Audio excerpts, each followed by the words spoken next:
But what if I'd given Harry to him, eh? I bet he'd have pitched him off the bike halfway in the sea. His best friend's son. But when a wizard goes over to the dark side, there's nothing and no one that matters to him anymore. A long silence followed Hagrid's story. Then Madame Rosmerta said, with some satisfaction, "But he didn't manage to disappear, did he? The Minister of Magic caught up with him the next day." "Alas, if only we had," said Fudge bitterly. "It was not we who found him. It was little Peter Pettigrew, another of the Potter's friends.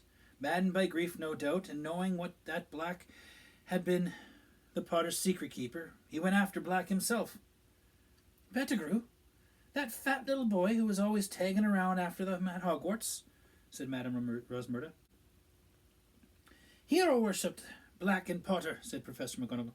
"Never quite in the league, talent-wise. I was often rather sharp with him. You can imagine how I regret that now." She sounded as though she had a sudden head cold.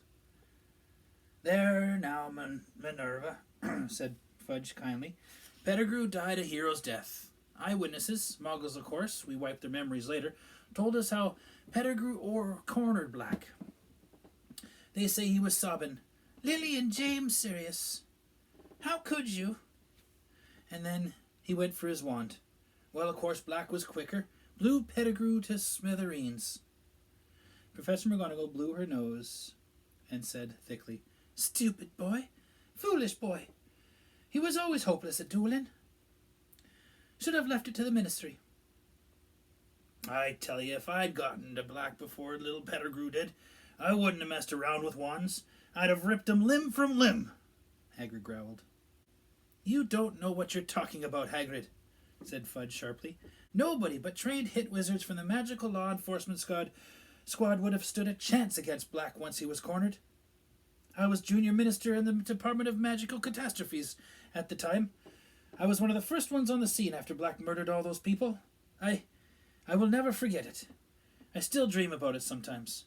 A crater in the middle of the street, so deep it cracked the sewer below. Bodies everywhere, muggles screaming, and Black standing there laughing, with what was left of Pettigrew in front of him. A heap of blood-stained robes and a few fragments." Fudge's voice stopped abruptly. There was a sound of 5 noses being blown.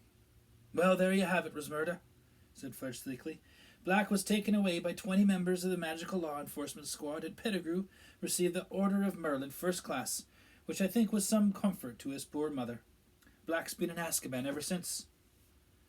Madame Rosmerta let out a long sigh. "Is it true he's mad, Minister?" "I wish I could say he was," said Fudge slowly. "I certainly believe that his master's defeat unhinged him for a while. The murder of Pettigrew and all those muggles was the action of a cornered and desperate man. Cruel, pointless. Yet I met Black on my last inspection of Azkaban. You know, most of the prisoners in there sit muttering to themselves in the dark. There's no sense in them. But I was shocked at how normal Black seemed. He spoke quite rationally to me. It was unnerving. You'd have thought he was merely bored. Asked if I'd finished with my newspaper. Cool as you please. And said he missed doing the crosswords. Yes, I was astounded how little effect the Dementors seemed to be having on him. And he was one of the most heavily guarded in the place. You know, Dementors outside his door day and night." "But what do you think he's broken out to do?" said Madame Rosmerta.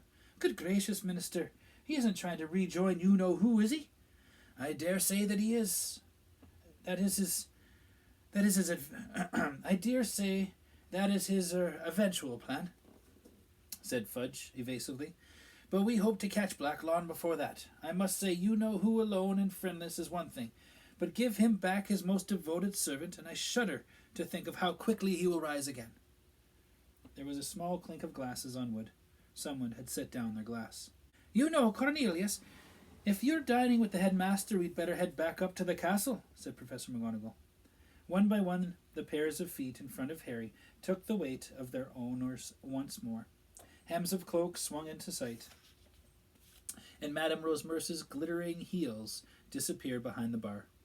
The door of the 3 broomsticks opened again, and there was another flurry of snow, and the teachers had disappeared. "Harry!"